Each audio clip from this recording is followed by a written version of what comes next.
హెచ్చరిక, దైవజనుని హెచ్చరిక. మహాగణుడు, మహోన్నతుడు, పరిశుద్ధుడు, నిత్య నివాసైన వాడు ఈలాగు సెలవిచ్చుచున్నాడు, నేను మహోన్నతమైన పరిశుద్ధ స్థలములలో నివసించువాడను. ఆయనను వినయము గల వారి ప్రాణమును ఉజ్జీవింపజేయుటకును, నలిగిన వారి ప్రాణమును ఉజ్జీవింపజేయుటకును, వినయము గల వారి యొద్దను, దీన మనస్సు గల వారి యొద్దను. ఆహా, ఎంత మంచి మాటలండి. నేను మహాగణుణ్ణి, మహోన్నతుణ్ణి, పరిశుద్ధుడను, నిత్య నివాసిని, మహోన్నతమైన స్థలాల్లో నివసించువాడిని. అయినను వినయము గల వారి వద్ద ఉజ్జీవింపచేయుటకు, నలిగిన వారి ప్రాణమును ఉజ్జీవింపచేయుటకు, విరిగి నలిగిన వారి వద్దకు వచ్చిపోతానన్నాడా? ఏమంటున్నాడు ఆయన? నివసిస్తున్నాను అంటే అర్థం ఏంటి? మన దగ్గరే ఉంటున్నాడు ఆయన. దేవుడు మన హృదయాల్లో ఉండటానికి, నివసించడానికి ఆశపడుతున్నాడు. ప్రభువు నాకు తోడై ఉన్నాడు. దానియేలుని ప్రార్థన చేస్తే, ప్రార్థన చేసిన వాళ్ళని సింహాల గుహలో వేస్తాము అని ప్రకటన చేశాడు రాజు. మానేశాడా ప్రార్థన? యథావిధిగా ముమ్మారు మోకాళ్ళలోని ప్రార్థించాడు. సింహాల గుహలో వేశారు. ఏమైంది? తినేసియా? ఏంటంటే పొద్దునే రాజుగారు అన్నాడు, నీవు నిత్యము జీవించుచున్న నీ దేవుడు నిన్ను రక్షించాడా, రక్షింపగలిగాడా? నా దేవుడు సింహాల నోళ్ళు మూయించాడు. నా దేవుడు నాతో ఉండి తన ప్రసన్నతతో ఉంచి నన్ను సింహపు నోటి నుండి తప్పించాడు. గర్జించు సింహంలో తిరుగుతుందండి సాతాను.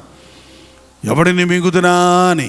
చాలామంది అంటారు యేసుప్రభు నమ్ముకున్నాకే మా కష్టాలు ఎక్కువైనాయి అని. నిజమేనా కాదా? నిజంగా చెప్పండి. నిందలు, కష్టాలు, అవమానాలు ముందున్నాయా, ఇప్పుడున్నాయా? మా సంఘం మెడ్రాస్లో ఒక ఆయన తాగుబోతే ఆయన మారాడండి. ఉపవాస ప్రార్థన 2 గంటల దాకా ఉపవాస ప్రార్థన చర్చిలో ఉంటాడు. ఇంటికి వెళ్ళి తలుపు తడితే భార్య తలుపు తీయదంట. అన్న ఓ రోజు అన్నాడు, అన్న నేను తాగొచ్చినప్పుడు నా భార్య నా కోసం ఎదురు చూస్తూ కూర్చునేది, తన్నినా గుద్దినా కూడా వణిగిపోతూ అన్నం పెట్టేది. ఇప్పుడు నేను ప్రార్థనకు వచ్చి తలుపు తీస్తే అర్ధరాత్రి వస్తే తలుపులు ఎవరు తీస్తారు, పెట్టుకు తిని అంటుందన్నా. ముందైతే బూతులు తిట్టేవాడిని, చుట్టుపెట్టి కొట్టేవాడిని, ఇప్పుడు కొడతలేదని, ఇప్పుడు యేసుప్రభుని నమ్ముకొని మంచివాడిని అయ్యానని నా భార్య కలిసైపోయింది అని అంటాడండి. అంటే ఎంతమంది అండి ఇలాగా? అందుకని మళ్ళీ చదువుతావా? ఎంతమంది ఈరోజు భార్యలు భర్తల్ని, లేక భర్తలు భార్యల్ని బాధ పెడుతున్నారో చూడండి. మన ప్రాంతాల్లో ఎక్కువ మంది స్త్రీలు మారుతున్నారు. సినిమాకు పోతే తప్పులేదు, కానీ దేవుని వాక్యం వినటానికి మాత్రం వెళ్ళొద్దు అంటారంట. మరి అది బాధ కాదా? మరి కష్టం కాదా? ఈ చిన్న చిన్న వ్యతిరేకాలు మనకు వస్తాయి. వచ్చినప్పటికీ ప్రభు అంటున్నాడు, నేను మీకు తోడై ఉంటాను. నేను వాటిలో నుండి మిమ్మల్ని, జనులు మిమ్మల్ని నిందించి హింసించి మీ మీద చెడ్డ మాటలు ఇలా పలుకున్నప్పుడు మీరు కూర్చొని ఏడవలేదు కదా, మీరు సంతోషించి గంతులు వేయండి, పరలోకమందు మీ ఫలము అధికమగును. యేసును నమ్మిన వారికి ఉన్న నిరీక్షణ, నా యేసయ్యను నేను మళ్ళీ చూస్తాను. నా యేసయ్య నన్ను పరలోకానికి వెళ్ళిపోయాడు, కానీ నన్ను ఇక్కడ అనాథగా విడిచిపెట్టి వెళ్ళలేదు.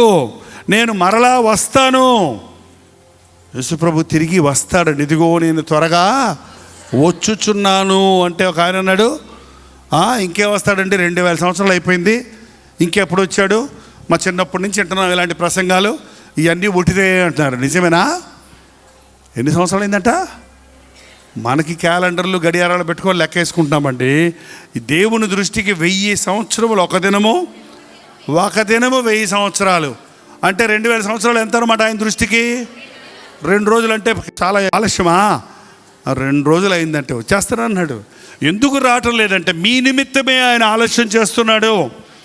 ఇంకా నీ ఇంట్లో వాళ్ళు చాలామంది మారలేదు, నీ భర్త మారలేదు, నీ బిడ్డలు మారలేదు, నీ కుటుంబం మారలేదు, ఇంకా యేసునామం అందరికీ చెప్పబడలేదు. యేసునామాన్ని అందరికీ చెప్పకుండా యేసుప్రభు వచ్చి వాళ్ళని శిక్షిస్తే అది తప్పు కదా. వార్నింగ్ లేకుండా ఏంటంటే మనం రోడ్డు మీద వెళ్తున్నప్పుడు స్పీడ్ బ్రేకర్స్ పెడతారు.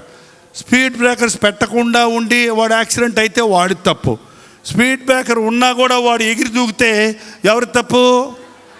ఏంటంటే గో స్లో అని ఉంటుంది అక్కడ, మెల్లగా వెళ్ళుము అని ఉంటే పోవాయ్ నేను ఎందుకు వెళ్తాను మెల్లగా అటర్రని వెళ్తే అటు కాలంలోకి వెళ్ళిపోతాడు.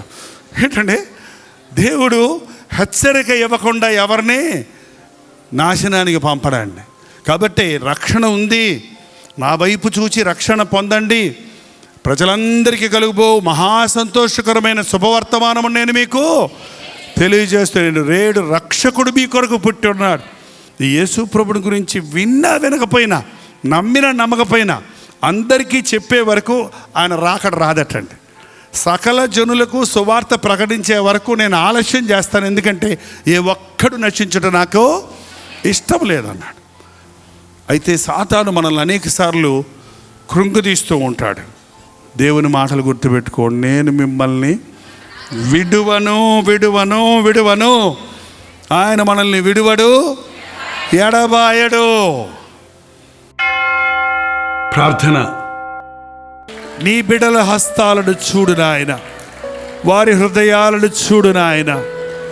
దోషులొగ్గి నీకు మొరపెడుతుండగా గుప్పిలి విప్పి వారిని తృప్తిపరచు నాయన. పరిశుద్ధాత్మను మా మీద కుమ్మరించుము తండ్రి. గొప్ప దేవా నీకు వందనాలు, నిజ దేవుడా నీకు వందనములు. కలువరి సెలువులో మేము నిన్ను చూడలేదు కానీ మా కొరకు మరణించావని విశ్వసిస్తున్నామయ్యా. పునరుద్ధానుడైనప్పుడు మేము ప్రక్కన లేము కానీ పునరుద్ధానుడైన సజీవుడైన క్రీస్తుగా నీ ఉన్నావని నమ్ముచున్నాము నాయన. ఒకరోజు ముఖాముఖిగా నిన్ను చూస్తామని, నీతో యుగయుగాలు తరతరాలు జీవిస్తామనే గొప్ప విశ్వాసముతో నీకు మొరపెట్టుకుంటున్నాము నాయన. ఈ భూలోకంలో ఉన్నంతకాలం సాతాను కట్ల నుంచి మమ్మల్ని విడిపించయ్యా. సాతాను ఉచ్చులలో నుంచి విడిపించము నాయన. సాతాను యొక్క తంత్రాలలో చిక్కుకొని ఆధ్యాత్మికంగా పతనమైపోతున్న వారిని విడుదల దయచేయము. యేసు క్రీస్తు నామములో అడుగుచున్నాము తండ్రి. మన తండ్రి అయిన దేవుని యొక్క ప్రేమయు, కుమారుడైన క్రీస్తు యొక్క కృపయు, ఆదరణకర్త అయిన పరిశుద్ధాత్మ యొక్క సహవాసమును కూడి వచ్చిన మనందరికీ ఇప్పుడును సదాకాలమును తోడై ఉండును గాక. ఆమేన్.